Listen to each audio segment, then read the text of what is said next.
नमस्कार। सबसे बड़ा मुद्दा देख रहे हैं आप, मैं हूं कुंदन जमैर। गुनाह तो गुनाह होता है, फिर वो किसी आम इंसान ने किया हो या फिर किसी नामचीन ने, वो मंत्री हो या संतरी, सजा तो बराबर ही मिलनी चाहिए। मशहूर शायर मुनव्वर राणा एक बड़े शायर हैं, दुनिया उन्हें उनकी उम्दा शायरी के लिए जानती है, लेकिन क्या इसकी बिना पर उनके बेटे के अपराध को कमतर किया जा सकता है? उनके बेटे ने गुनाह किया है और पुलिस के पास पुख्ता सबूत भी हैं, तो फिर पुलिस की गिरफ्तारी से कैसी नाराजगी? और बेटे को बचाने के लिए मुनव्वर राणा विक्टिम कार्ड भी खेलने लगे। वो ये बताने की कोशिश कर रहे हैं कि यूपी पुलिस उनके पीछे इसलिए पड़ी है क्योंकि वो एक मुसलमान हैं। वो ये बताना चाह रहे हैं कि पुलिस उनके बेटे का एनकाउंटर भी कर सकती है। हालांकि तबरेज को जमानत भी मिल गई है। आज सबसे बड़ा मुद्दा में इसी पर चर्चा होगी कि बेटे की बंदूक सियासत निशाना। लखनऊ से मशहूर शायर मुनव्वर राणा के साहबजादे तबरेज राणा को पुलिस उनके घर से गिरफ्तार करके ले गई, तो शायर मुनव्वर राणा यूपी पुलिस, योगी सरकार और पीएम मोदी पर आग बबूला हो गए। यहाँ से उनकी जिम्मेदारी है, हमारी जिम्मेदारी खत्म हो गई है। हमारे साथ क्या होगा भाई? रामस्वरूप वो कौन वो जो मंत्री है वो मुझे गोली मरवा देगा भाई, वो इनकाउंटर करवा देगा, लड़के को पुलिस इनकाउंटर करवा देगी, कहानी खत्म। मोदी जी खुश रहें, खुदा हाफिज। तबरेज राणा की गिरफ्तारी को सियासी रंग देने की कोशिश में समाजवादी पार्टी भी पीछे नहीं है। मुनव्वर राणा ने सरकार पर आरोप लगाया है कि सरकार दोपक्षी कार्रवाई करती है। वहीं जब कौशल किशोर के बेटे पर एफआईआर होती है, खुद पर हमला कराने का मामला आता है, तो सरकार मौन हो जाती है और उनके बेटे के खिलाफ कार्रवाई कर रही। हम केवल सरकार से एक ही अनुरोध करेंगे, जो कानून तोड़े, जो संविधान के खिलाफ कार्रवाई करे, वो आपके दल का हो या दूसरा कोई हो, उसके खिलाफ कार्रवाई कानूनी तौर पर होनी चाहिए। किसी को फंसाना और किसी को बचाना ये सरकार का काम नहीं है। लेकिन सरकार का कहना है कि कानून के घेरे में जो भी आएगा कार्रवाई की जाएगी। पुलिस की जांच में पूरा प्रकरण सामने आया है कि किस ढंग से उन्होंने कानून का उल्लंघन किया है, और हमारी सरकार में कोई कितनी भी पहुंच का व्यक्ति हो, हम उसके खिलाफ कानून के तहत कार्रवाई अवश्य करें। आपको बता दें कि 28 जून को मुनव्वर राणा के बेटे तबरेज पर फायरिंग हुई थी। इसके बाद पुलिस ने गिरफ्तारियां की और अब जब जांच में साफ हो गया कि ये साजिश खुद तबरेज ने ही रची थी, तो उसे भी पुलिस ने गिरफ्तार कर लिया। अब मुनव्वर इस मामले पर सियासी मुलम्मा चढ़ाकर अपने बेटे को बचाने की कोशिश कर रहे हैं। Team news 10। तो क्या निशाने पर उत्तर प्रदेश की सियासत है? ये अपने आप में महत्वपूर्ण सवाल है। इसके अंदर भी बहुत सारे सवाल हैं जिनकी फहरिस्त हम आपके सामने रखना चाहते हैं। बड़ा सवाल ये है कि क्या कानूनी कार्रवाई में राजनीति आड़े आ रही है? राजनीति को बीच में आना चाहिए क्या? ये महत्वपूर्ण सवाल है। बेटे के कांड पर मुनव्वर का विक्टिम कार्ड के पीछे की वजह क्या है, ये हम भी जानने की कोशिश करेंगे। बेटे की बंदूक और सियासत निशाना है क्या? क्या पिता के नाते नहीं दिख रहा बेटी का गुनाह मुनव्वर राणा को? क्यों यूपी पुलिस पर मुनव्वर राणा को भरोसा नहीं है? मुनव्वर के साथ खड़ी एसपी को क्या सियासी फायदा हो सकता है?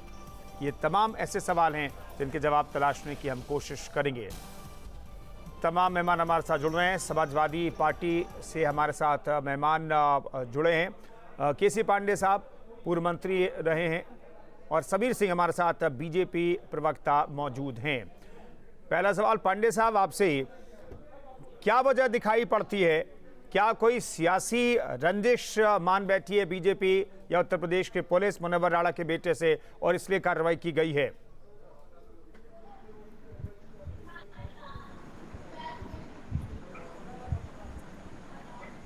ये तो स्पष्ट ही है कि जिन धाराओं में मुनव्वर राणा के बेटे के खिलाफ मुकदमा दर्ज हुआ, प्रथम सूचना रिपोर्ट दर्ज हुई, उसी धाराओं में कौशल किशोर जो केंद्र में राज्य मंत्री हैं, उनके बेटे के खिलाफ भी मुकदमा दर्ज है।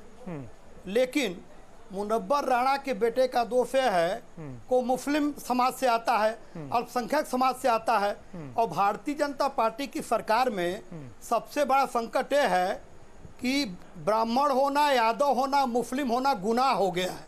अगर आप ब्राह्मण हैं, यादव हैं, मुस्लिम हैं, तो आप फताए जाएंगे, आपके खिलाफ मुकदमा दर्ज होगा, आपका घर गिरा दिया जाएगा, आपका होटल गिरा दिया जाएगा, आपका कार्यालय सीज कर दिया जाएगा। सबसे बड़ा प्रमाण तो अभी मुनव्वर राणा के बेटे के पहले खुशी दुबे का मामला है। खुशी दुबे निर्दोष है, लेकिन ब्राह्मण की विधवा है, इसलिए वो जेल काट रही है। तो इस सरकार में, भारतीय जनता पार्टी की सरकार में, मेरा अपना मानना है कि ब्राह्मण होना, मुस्लिम होना, ठीक है, और यादव होना गुनाह है। अगर इस समाज में आप हैं तो आपको फंसाया ही फंसाया जाएगा। आप कुछ मत करें तब भी आपको 151 में जेल भेज दिया जाएगा। उसके बाद तमाम धाराएं पर लाद दी जाएंगी। ये संकट इस सरकार में है, और मेरा अपना मानना है कि इसमें मुनव्वर राणा के बेटे के साथ निश्चित तौर पर विद्वेष की भावना से कार्रवाई की गई है। अगर ये सरकार लेकिन उन्हें तो निष्पक्ष बेल मिल है, गई। नहीं ठीक है, तो फिर उन्हें कौशल किशोर के बेटे की भी गिरफ्तारी की जानी चाहिए। उन्हें तो बेल मिल गई। वैसे तो समीर सिंह साहब, एक ही FIR, एक ही तरह की धाराएं जोड़ी गई, जैसा कि केसी पांडे कह रहे हैं। इसी तरह का मामला कौशल किशोर के बेटे के खिलाफ भी दर्ज हुआ था। तो क्या ये दोहरा चरित्र क्या उत्तर प्रदेश पुलिस का? देखिए कुंदन जी, ये उदाहरण देना कि साहब उनके खिलाफ की गिरफ्तारी नहीं हुई, उनके गिरफ्तारियां सबकी होंगी। पुलिस कानून के परिधि में काम कर रही है। देखिए इस मामले को समझ पांडे जी को जानकारी नहीं है। मुनव्वर राणा के बेटे के खिलाफ मुकदमा दर्ज नहीं था। मुनव्वर राणा का अपने भाई से विवाद चल रहा है। उनके बेटे ने प्लान करके अपने ऊपर गोली चलवाई, अपराधी को हायर किया अपने चाचा को फंसाने के लिए। उसकी जांच में यह पाया गया कि मुनव्वर राणा का बेटा स्वयं दोषी है गोली चलवाने के लिए। उसके एविडेंस मिले और पुलिस ने मुकदमा दर्ज करके उनकी गिरफ्तारी करके उनको न्यायालय भेजी। न्यायालय में आज उनको जमानत मिल गया। लेकिन मुनव्वर राणा क्या कह रहे हैं? मुनव्वर राणा कह रहा साहब देश में जो है जंगल राज है, तालिबान उनको अच्छा लगता है। नहीं मुनव्वर राणा अगर कह रहे हैं कि चादर उनके नहीं समीर सिंह साहब, मुनव्वर राणा जो कह रहे हैं उनके कहने का इस मामले पर कोई फर्क पड़ता है क्या? अगर वो कुछ कहते भी हैं सरकार के खिलाफ, कोई फर्क पड़ता है क्या? नहीं, मुनव्वर राणा इस देश के नागरिक है, उनको ऐसी बातें नहीं कहनी चाहिए जो संवैधानिक। समीर सिंह जी मैं रोक रहा हूँ, समीर सिंह जी मैं रोक रहा हूँ। मुनव्वर राणा हमारे साथ जुड़ गए, खुद उनसे बातचीत कर लेते हैं। मुनव्वर राणा साहब, अब तो आपके बेटे को बेल मिल गई है, एनकाउंटर का शक अब खत्म हो गया, एनकाउंटर का जो अंदेशा था आपको वो खत्म हो गया है? नहीं, सवाल ये कि सिर्फ एक बेटा मेरा नहीं है, जो भी मेरे बेटे की उम्र का है वो मेरा बेटा है जी। तो अगर आप ये समझते हैं कि मैं सिर्फ अपने बेटे से मोहब्बत करता हूँ तो ये नादानी है आपकी। किसी का बेटा हो मुझे अपना बेटा मालूम होता है, किसी की बेटी हो मुझे अपनी बेटी मालूम होती है। बात यहाँ इंसाफ की है, बात यहाँ बेटे की नहीं है। एक बात। दूसरी बात ये कि ये जो तालिबान वाला लगा दिया गया, मैं न तालिबान की लड़की हम ब्याह के लाए, न तालिबान हमको पैसा देती है, न हमारा कोई NGO चलता है कि उसमें पैसा आता हो। तो तालिबान से मेरा क्या लेना देना? मैंने कभी कोई बयान ही ऐसा नहीं दिया। मैंने बात की भगवान से, एक मिनट, मैंने बात की भगवान से। हिंदुस्तान कह रहा है कि आपने हिंदुस्तानी ये जो भाजपाई हैं ये कह रहे हैं आपने बात की तालिबान से। मैंने तो सीधी सी एक बात कही कि भगवान, नहीं, आपको लगता है क्या कि आप जो बयान दिए हैं, आप जो बयान देते रहे हैं राणा साहब, मुनव्वर साहब, मैं इतना जानना चाहता हूं, जो बयानबाजी आप करते हैं उसका असर इस मामले पर पड़ा है, आपको ये लगता है क्या? किसका? किस पर? इस मामले पर, आपके बेटे पर जो मामला। हाँ, यकीनन हाँ, यकीनन। और अभी हम भी गिरफ्तार किए जाएंगे, आप परेशान ना हो, हम भी गिरफ्तार किए जाएंगे। क्यों ऐसा लगता है? कहानी में कई मोड़ भी आएंगे, तुमने देखा ही नहीं कुछ अभी। हाँ, क्यों लगता है आपको कि आप भी गिरफ्तार होंगे? देखिए एक जुमला है ना कि इस कहानी में कई मोड़ अभी आएंगे, चौंकते क्यों हो, अभी तुमने सुना ही क्या है। तो अभी इस कहानी पे ना जाइए। मैं आपसे ये बता रहा हूँ कि ये जिन लोगों ने ये उड़ा दिया कि साहब मुनव्वर राना ने कहा कि तालिबान ने अफगानिस्तान पे कब्जा कर लिया, अच्छा किया, तो अफगानिस्तान से हमारा रिश्ता है कि इन तालिबान से? नहीं, तालिबानियों अफगानिस्तान से हमारा रिश्ता ये है कि मुनव्वर साहब, औरंगजेब के ज़माने में, मुनव्वर साहब आप तालिबानियों का औरंगजेब के कंपैरिजन कर ज़माने देते हैं। में आप हिंदुस्तान, नहीं, मैंने कहाँ कंपैरिजन किया?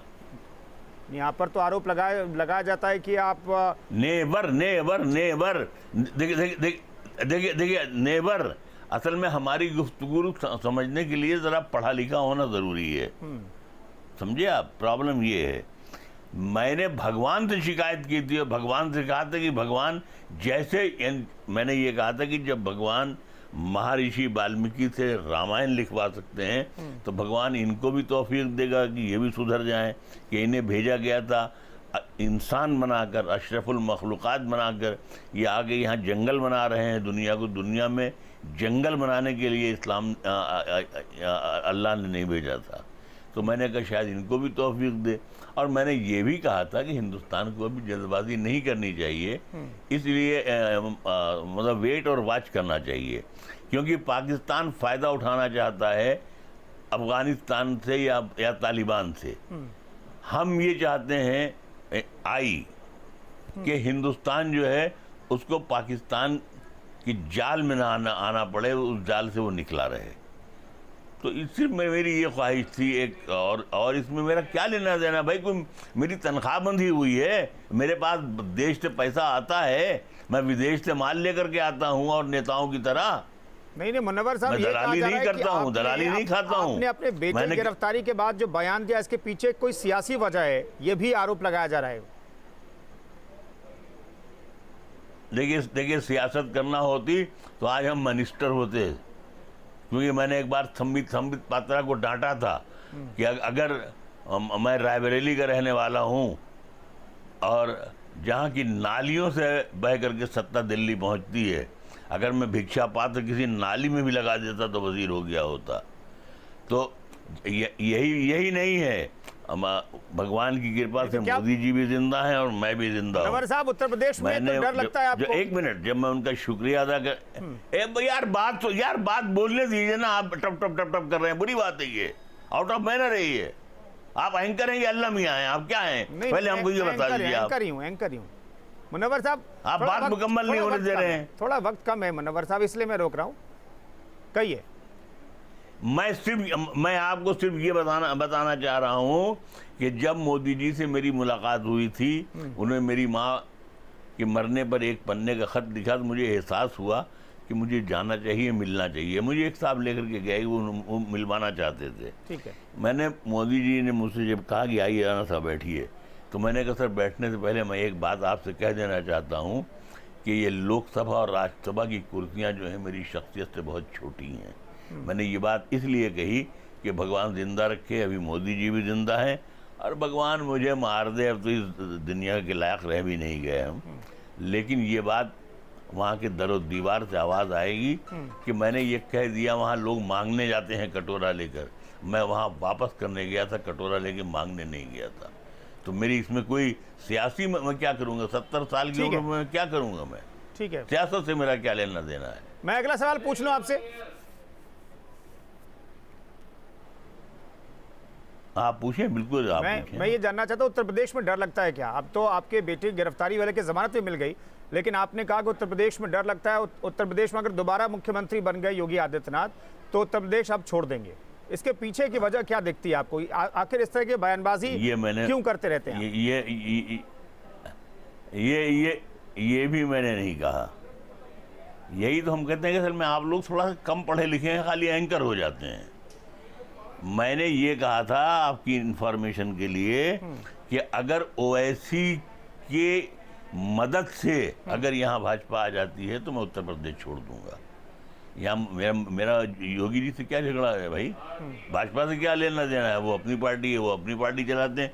कोई पार्टी मेरी पीठ में गुड़ मलने के लिए तो आती नहीं है, तो इसमें मेरा क्या लेना देना है? मैंने ये नहीं कहा कि मैंने ये कहा कि अगर योगी जी ओवैसी जी की मदद से अगर उत्तर प्रदेश में अगर हो तो मैंने ये बिल्कुल नहीं कहा कि साहब अगर वो आ गए तो हम भाग जाएंगे, क्यों चले जाएंगे हम। ठीक है, समीर साहब छोटा सा जवाब। सर समीर साहब छोटा जवाब, राणा साहब बने रहे हमारे साथ।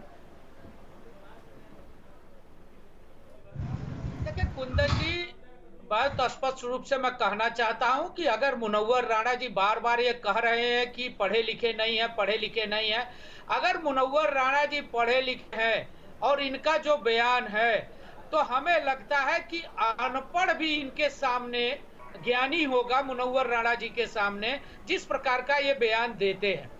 भाई लोकतंत्र में सबको अपनी बातें कहने का अधिकार है, ओवैसी को भी कहने का अधिकार है, मुनव्वर राणा को भी कहने का अधिकार है, समीर सिंह को भी कहने का अधिकार है, सभी दलों को अधिकार है। मुनव्वर राणा कौन सी ऐसी बात कहे नहीं कि जिस पर आपत्ति नहीं होना चाहिए। इनको भारत में डर लगता है, इनको तालिबान अच्छा लगता है, उसको सद्बुद्धि आनी चाहिए। ये बेटे के पुत्र मोह में धृतराष्ट्र बन गए हैं और उत्तर प्रदेश की कानून व्यवस्था पर सवाल खड़ा करते हैं। इनको उत्तर प्रदेश की कानून व्यवस्था नहीं दिखती है। ठीक है, मुनव्वर राणा से जवाब मैं लूंगा। समीर साहब मुझे एक ब्रेक के लिए रुकना है। तस्वीरें भी हम दिखा रहे हैं, मुनव्वर राणा के बेटे तबरेज की तस्वीरें दिखा रहे हैं। तमंचे के साथ वो दिखाई दे रहे हैं, तमंचे के साथ खेल रहे हैं वो। इस पूरे मामले में पुलिस के पास सबूत है, लेकिन इन सब के बीच मुनव्वर राणा कहते हैं कि टारगेट किया जाता है। तो इसके पीछे की वजह क्या, ये हम तलाशने की कोशिश कर रहे हैं। मुनव्वर राणा को यह भी बताना पड़ेगा कि उनके बेटे ने कौन सी तालीम हासिल की है, क्या क्रिमिनोलॉजी की पढ़ाई की है, किस तरह की पढ़ाई की है, और इस पूरे मामले में विक्टिम कार्ड जो खेल रहे हैं इसके पीछे की वजह क्या है। मुनव्वर राणा के बेटे की एक तस्वीर हम लगातार आपको दिखा रहे हैं। मुनव्वर राणा साहब हमारे साथ बने हुए हैं।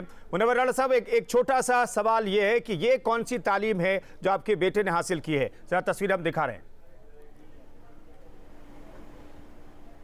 मैं टीवी नहीं देखता हूं, मुझे टीवी से नफरत है।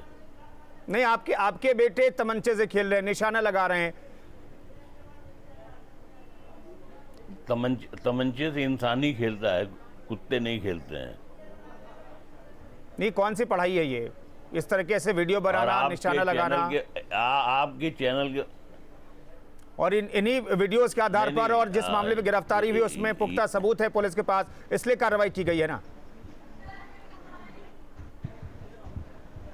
अब आप फिर कहाँ पीछे की तरफ आ रहे हैं। मैं आपसे सिर्फ एक बात अभी इस वक्त ये कहना चाह रहा हूँ, आपके चैनल के माध्यम से, और मैंने किसी से कहा भी नहीं, कि ये जो तालिबानी ये जो समीर बैठे हुए हैं भाजपाई, ये तो खुद तालिबानी है। ये सब ये रोज सुबह शाम काम ही यही करते हैं। नहीं, ये तालिबानी और आपके बेटे तो तमंचे के साथ दिखाई दे रहे हैं, जिनके खिलाफ पुलिस के पास पुख्ता सबूत है, वो तालिबानी नहीं है, वो तालिबानी नहीं है। पुत्र मोह में धृतराष्ट्र मत बन जाओ मुनव्वर साहब, पुत्र मोह में धृतराष्ट्र मत बन जाओ।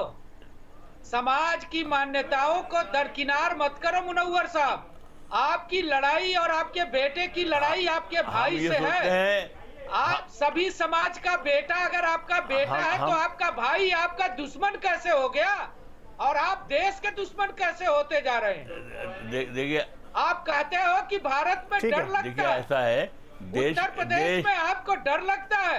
देखिए, देश का सबसे सुरक्षित राज्य है मुनव्वर। चलिए समीर सिंह साहब से मुनव्वर राणा को बोलने दीजिए। मुनव्वर राणा को 30 सेकंड, जिस दिन आप बलजिंदर सिंह के पास जाऊंगा मैं। कहिए राणा साहब।